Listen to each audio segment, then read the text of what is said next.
Okay, I'm Tim Damrock, and this is Georgina Speaks, and I was totally not ready for this. I just told Martin that, but he said hit the buttons anyway, so I guess we're starting. Yes, we are. So, Good morning, and welcome to the new lockdown in the York region. Good morning, Martin. So, a couple of things. I wanted a couple of housekeeping items, I always call it, but just some things I wanted to get out of the way. Didn't you tell me recently that Rabbit died? Yes, Robito, the hair Robito. Everybody ever said Rabbit. I didn't even know his name was Robito. So, yeah, he cut hair for how long here? Oh, I'm sure 40 or more years. I was going to him. My son went to him. Everybody. Almost everybody from back when I ever talked to used to go to him. So yeah, he was so rest in peace and all that stuff. Yeah, that's it. Yeah, you know what, he's a businessman in this community for a long time, and he kind of kept to himself up there in the north end by Church Street in town. Yeah. Like a lot of the seniors there from all the buildings around there. Yeah. And nice enough guy, and sorry to see him go. Yeah, he used to be right on Church Street across from. Well, he's been all over Church Street, right up at the Queensway. He's been in 3 or 4 different shops there over the years. Yeah. But anyway, he's in a different shop now. So if anybody's looking for a haircut, you can't go there anymore. So No. There you go.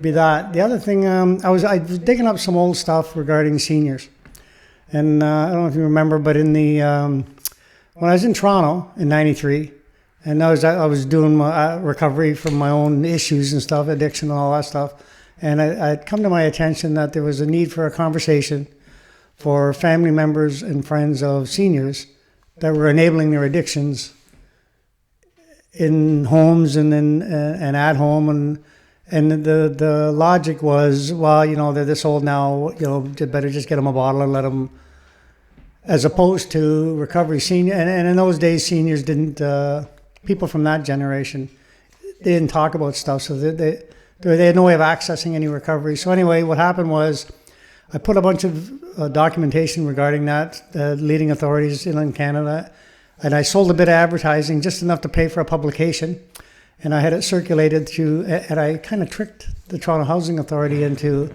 allowing me to distribute it.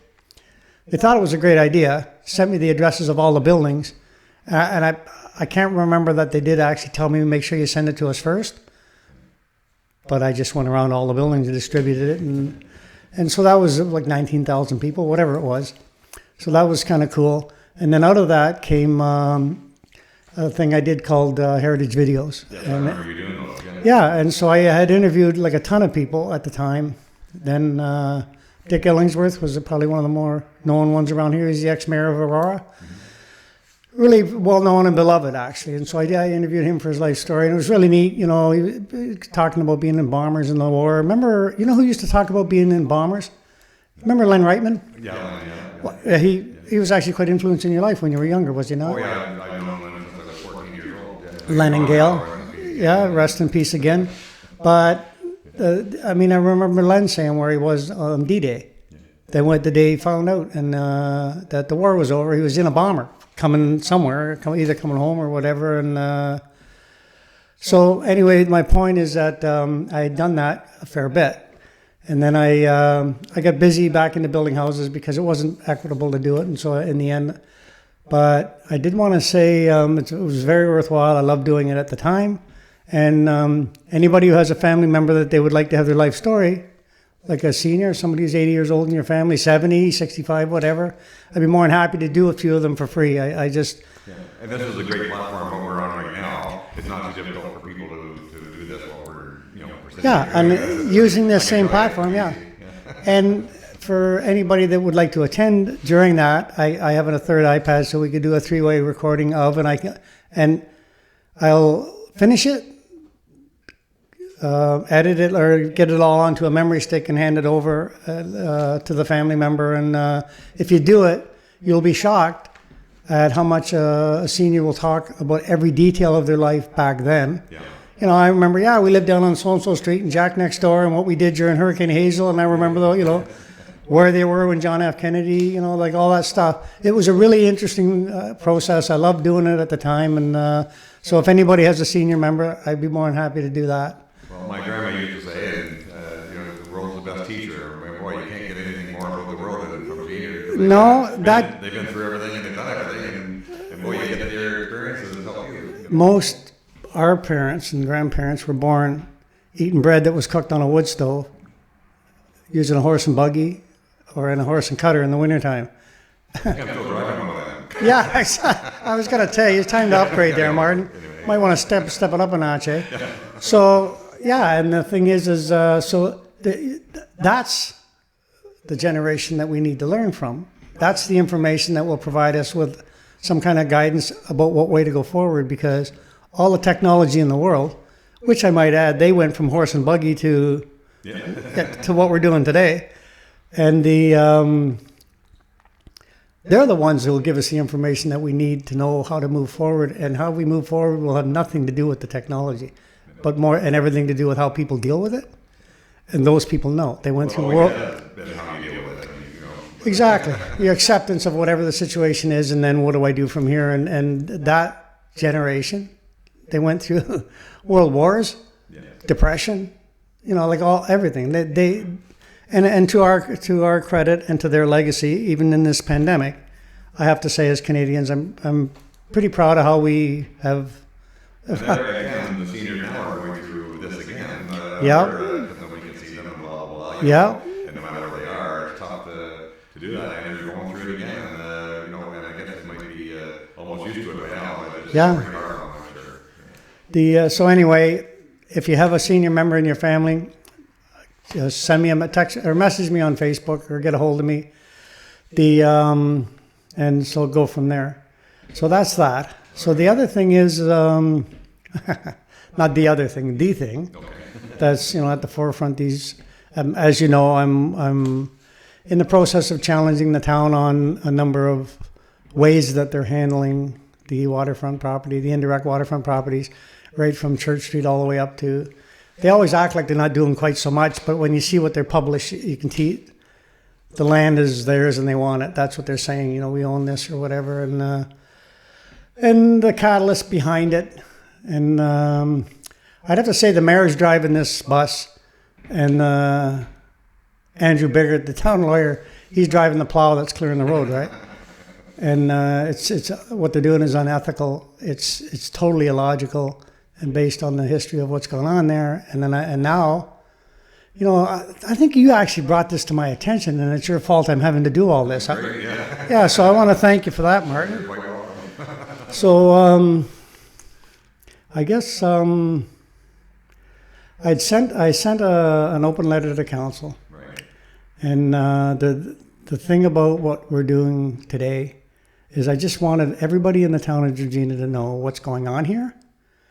And, this is a few hundred people that own these properties all the way up the lake, all the way up to Jackson's Point. And so right now, you might live on Walter Drive, you might live on McGowan or Warden, or you might live over here on Old Homestead.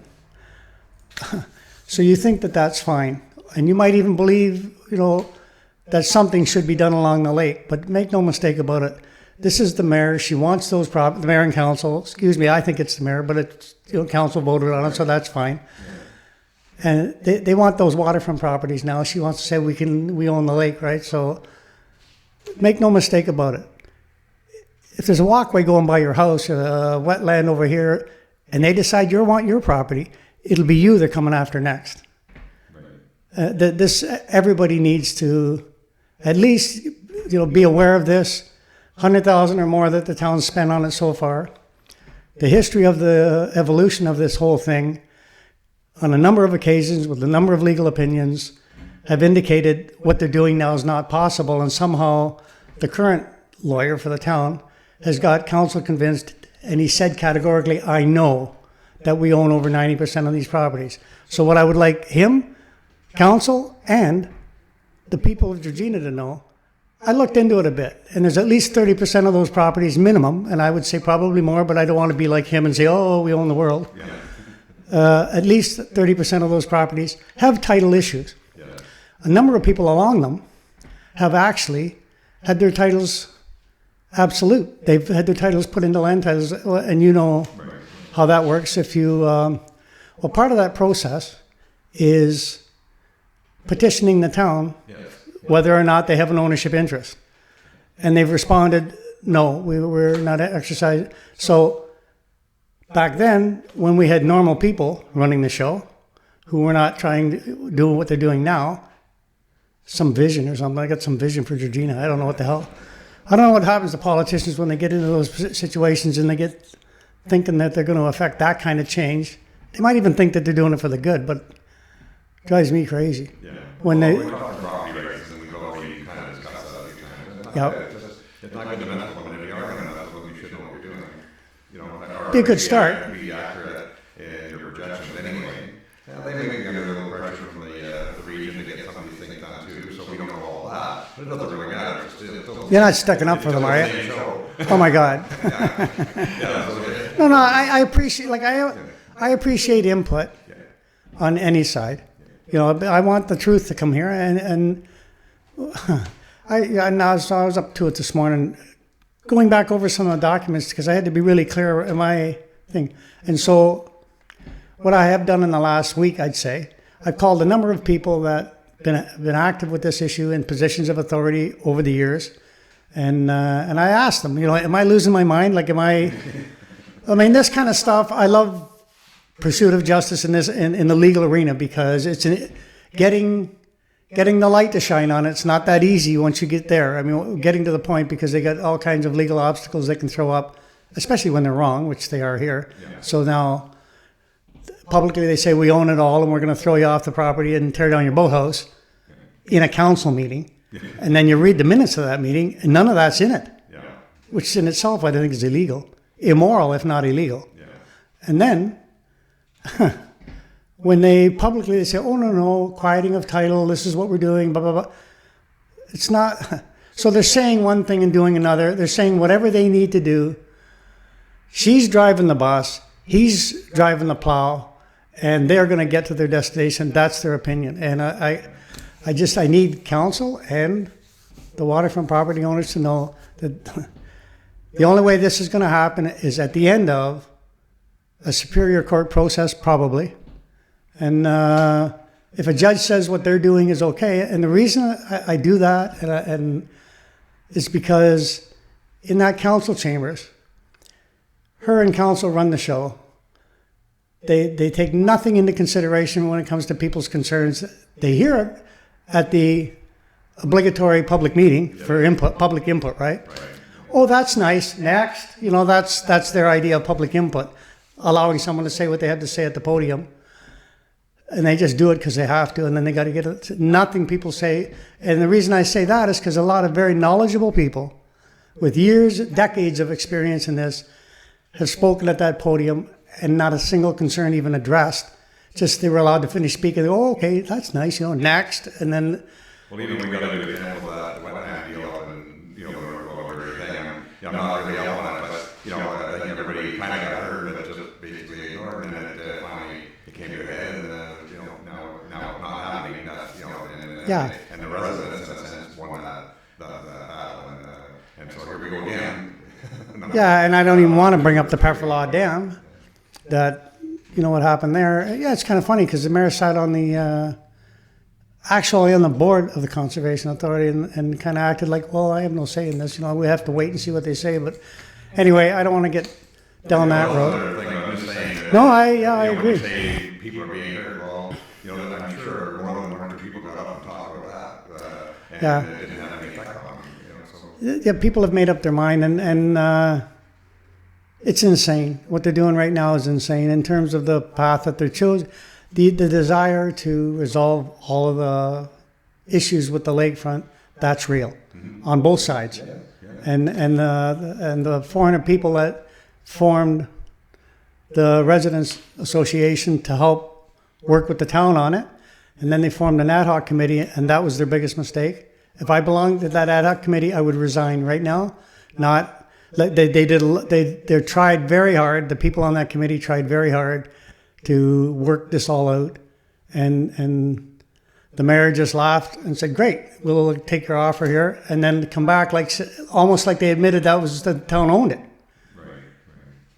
Like, that's insane. And anyway, so the I've let the town know they have 20 days from the time that my lawyer sent them a letter, and it will end up in my lawyer's hands eventually, but for now, I am going to file a small claim on behalf of a few of the property owners who, if they succeed, will accept an equal portion of whatever the small claim allows, 35,000. And the issue of that particular legal proceeding will be the devaluation of the property that resulted from that lawyer's statement. Right. We own over 90% because I happen to know he doesn't. He's wrong. Yeah. And he can't say I know. He didn't say it's my opinion. And then in the same meeting, while he's telling all these people that showed up, people that mayor and councillor, they're the ones that mayor and councillor are supposed to represent. These people who pay the highest taxes and have in Georgina since its inception. And he's there telling them, because that's who it was for, we know we own over 90%, number one. Number two, we can't just sell it to you. We have to do an appraisal because council doesn't want to be seen as imposing their own judgment. Right. But don't worry, after the appraisal comes in, if it comes in at $1 million, they can apply their own judgment and bring it right back down again. That's what he said at the meeting, because the mayor wanted these appraisals and he's the one who provides you with the rationale to do it. So that's done. And then he went on to say, and if you don't play ball, we're going to rip your boathouses down and we're going to take your docks out and fence your property off because we own it. And they don't. It was disgusting. I mean, and this is the people who showed up in good faith. Anyway, so I will be moving on to a small claim and to start with, and that'll allow me the opportunity to get some of the issues into the courts right away. And it's not as cost prohibitive because the only reason that people haven't even objected to this is because it's horrendous cost and it's a horrendous thing to embark upon when your town is trying to steal your property and use your own fear to do it. Because if it wasn't for the fear of that, as well as I do, well, you've been around for a few challenges and for this waterfront stuff going on. So for sure, they're going to be challenged, that's for sure. And they're going to be challenged in the higher court with a judicial review eventually. But right now, I want the issue of that. And I'm going to name in the claim the lawyer himself, because he didn't say it's my opinion. He said, I know. And I know. It's not my opinion. I know that at least 30% have title issues that have not been, the majority have not had their title tested. And I went over the decisions again last night, and the Rusty Russell report, which pretty much is what he said he's relying on, and I did a couple searches, I think he said, and Rusty Russell himself in a letter says, south of the Varney, his opinion doesn't even apply. So, and you know what, I'm not going to go on about this any longer. I just want to make it really clear. I want the entire town to know that I've tried exhaustively to get the town to consider what it is that I'm saying. And much like all those people that stood up there and addressed their concerns at that meeting, the mayor and council thinks they don't have to listen because they've already skated past it. Right. And they can already talk about ownership. It's bleeding into departments in the town, and it's bleeding into other administrations. I've gotten some responses that reflect the town's current view and opinion. Right. And so that's, it's very important to challenge for that reason as well. And it's just insane. There was something else, but I'm getting old, eh? Yep. So we're ready to wind it up then? Well, I was waiting for you to have some comment there. I think that, I don't think you are losing your mind about that. I think that it's a very important issue that you probably have been talking about it for a couple of podcasts now. And if you take some action that maybe stop or maybe get people to stand up and relook at it, and that's what we really need to do. And the calmer heads should prevail, I would hope. Yep. Because if they can get together with all the property owners and make a reasonable deal for everybody, then that's the whole deal. That's what of course. And sometimes, you kind of have to force their hand because they rely on the lawyers and consultants and everything to give them their opinions or some sort of facts about what they think they should do. Yeah. And in this case, it may be slightly flawed. So I just think that it's time to get everybody at the table again. And if it takes a couple of those things, and then you should Yeah. have people who have actually already certified their title. And, and I have no idea how many there are. Yeah. I mean, this walkway is not going to happen on those properties, and because with some sort of. Well, they shouldn't even be. They should have. This is what should have happened here when they realized that all the residents formed an association and was willing to work along. Right. What they should have done is ordered the R plan to establish all the pieces of land, so we know what we're talking about. Yes. The reason they didn't do that is because then everybody could see where they stand, and they could see where the edge of the town's actual property is. So, and then once they identified it, then they would have to identify, okay, we want to keep these ones. Well, see, I don't know how they can almost, in that case, I don't even know how they can actually identify it in some senses, because of what we're saying. Like, some people say it's a 50-foot road launch, just a pathway. Others say it's They know that. 66 feet. So how many are plans do you need? I mean, depending on what road you're looking at. Yeah, well, they know that. They know already. Council, right in that meeting, Waddington, God love you, Councillor Waddington, because he had the courage to at least say, do we actually know that we own these? And every councillor said in that meeting a resounding no. And that's not in the minutes of that meeting either. It's kind of funny. There's a new number. I started going over the meetings now and watching what happened. I have a boring life, can you tell? But I got to tell you, you would be shocked at how much takes place at meetings, actual concerns that are raised that go against whatever it is that the mayor is pushing today, that doesn't get recorded, so that there's no record that somebody opposed it in any of the minutes of the meetings. And if you didn't watch those tapes, you wouldn't know that. But I actually have a few instances that I'm bringing to somebody else's attention on that, on the issue of what they're doing is correct or not correct under the Municipal Act, Yeah, do you actually have the tapes of the lawyer saying all that? Yeah. Well, maybe we should just do a couple of clips on this.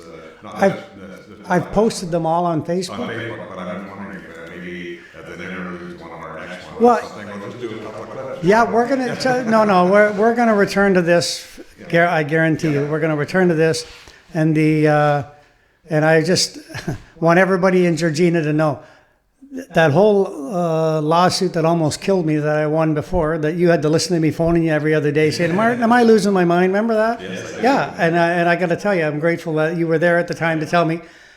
Maybe you might want to tone it down, Tim, but no, you're not losing your mind.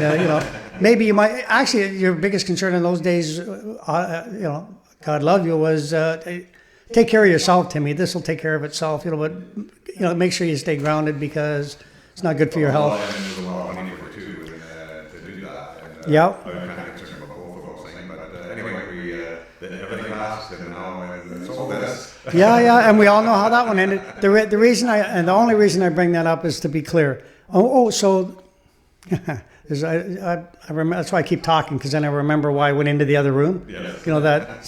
You ever go into the other room and not remember? Yes. I take my guitar with me now, so I got something to do until I remember, right? So anyway, the town's responded to, the town lawyer responded in one day to my lawyer, and he used all soft language. He denied that they're characterizing it as ownership even, so that's the town's response.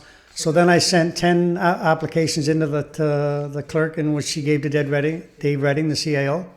And by the way, everybody in Georgina, the staff gets a pass on all of this. Yeah. Anything that goes on, the staff gets a pass on. 99% of the time, they're all doing whatever the regulation says, doing whatever the direction of council is.